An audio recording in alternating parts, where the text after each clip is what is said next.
என்ன மேடம் சொல்றீங்க? நீங்க சொல்றதெல்லாம் கேட்க எனக்கே ஆச்சரியமா இருக்கு. பொதுவா இந்த மாதிரி அமானுஷ்யங்கள் எல்லாம் நீங்க நம்ப மாட்டீங்க. ஆனா இதெல்லாம் நம்புற எனக்கே ஆச்சரியமா இருக்கு. இப்படிலாம் கூட நடக்குமா என்னன்னு ஒரு மாதிரி பயமா இருக்கு. ஏதோ திகில் படம் பார்த்த மாதிரி ஒரே மர்மமா இருக்கு மேடம். நீ சொல்ற மாதிரி சீரியல்ல நடக்கிற கதை மாதிரி நிஜத்திலயும் நடந்திருக்கு. இது எனக்கும் கொஞ்சம் ஆச்சரியமா தான் இருக்கு மேடம். இப்பலாம் உண்மை சம்பவத்தை வச்சு கதையில எழுதுறாங்கல்ல, அந்த மாதிரி இந்த துர்கா சீரியல் கதை ஆசிரியர் சில திருட்டும் அதுக்கு பின்னாடி நடந்த கதையும் தெரிஞ்சு அதை வச்சு இந்த சீரியலுக்கு கதை எழுதுறாரோ என்னவோ. அப்படி கூட இருக்கலாம்ல மேடம். பிரில்லியன்ட் துர்கா, நீ போலீஸ் வேலை பார்த்திருக்க வேண்டியவ. இப்ப கூட அந்த சீரியல் ரைட்டரை பத்தி சொல்லி எனக்கு ஒரு க்ளூ கொடுத்திருக்க. எனிவே, நம்ம அப்புறமா பேசலாம். சரிங்க மேடம்.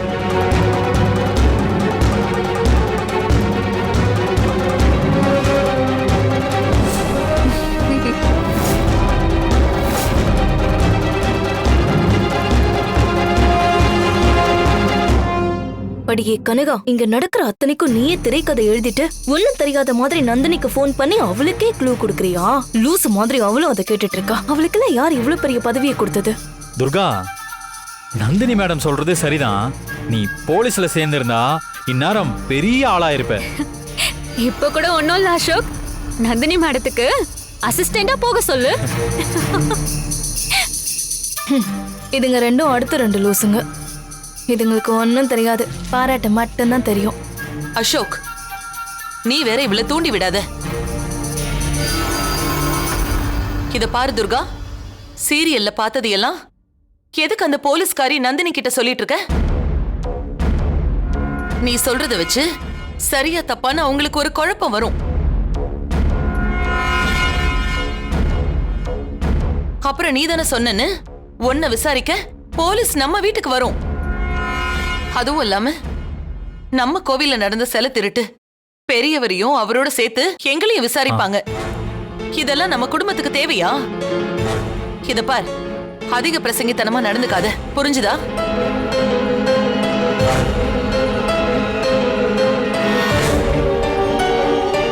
இங்க பார் துர்கா, அக்கா சொல்ற மாதிரி கேட்டுக்கிட்டு வீட்டு வேலையை மட்டும் பாத்துக்கிட்டு ஒடுக்க ஒடுக்கமா இரு.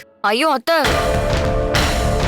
நான் சொன்னதை கேட்டுட்டு நந்தினி மேடம் சூப்பரா க்ளூ கொடுத்திருக்கன்னு பாராட்டினாங்க. தினமும் வர சீரியலை பார்த்து எனக்கு தோன்ற ஐடியாவெல்லாம் அவங்க கிட்ட சொன்னா அவங்களும் சீக்கிரமா சிலை திருடினவனை கண்டுபிடிச்சிருவாங்க. அவனுங்களை கண்டுபிடிச்சிட்டா சிலை எங்க இருக்குன்னு தெரிஞ்சிரும். சிலை கோவிலுக்கு வந்துட்டா கும்பாபிஷேகத்தை ஜாம் ஜாம்னு நடத்தலாம். அதனால நந்தினி மேடமுக்கு நாம ஏதாவது ஐடியா கொடுத்தா அவங்க நம்மள பாராட்ட தானே செய்வாங்க. சிலையை சீக்கிரமா கண்டுபிடிச்சா நம்ம குடும்பத்துக்கும் நல்லது தானே. பிரியா, சிலை திருடினவனுங்க மட்டும் சிக்கட்டும், அவனுங்கள கோர்ட்டுக்கெல்லாம் கொண்டு போக கூடாது. துப்பாக்கி எடுத்துட்டு போய் அவனுங்க தலை தெரிக்கிற மாதிரி நெத்தி போட்டே சுடணும்.